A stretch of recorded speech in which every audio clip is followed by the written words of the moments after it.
Simpanan emas tak tunggu kaya.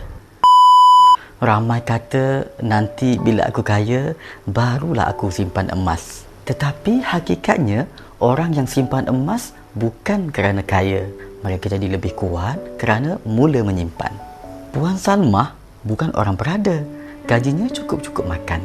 Tetapi setiap bulan, dia asingkan RM100. Bukan kerana banyak, tetapi kerana tak mahu hidup tanpa simpanan. Ada bulan dia terpaksa ikat perut. Ada masa pula teringin sangat nak guna duit itu. Tetapi setiap kali beli emas, dia berkata dalam hati, ini bukan duit aku hari ini. Ini usaha aku untuk hari esok. Tahun demi tahun berlalu, dia tidak kaya.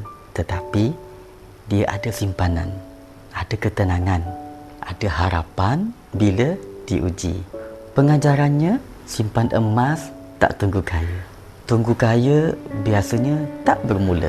Bermula kecil, akhirnya jadi sesuatu. Kaya itu bonus, disiplin itu asas. Jom mula simpan emas, saya bantu. Daftar percuma sahaja.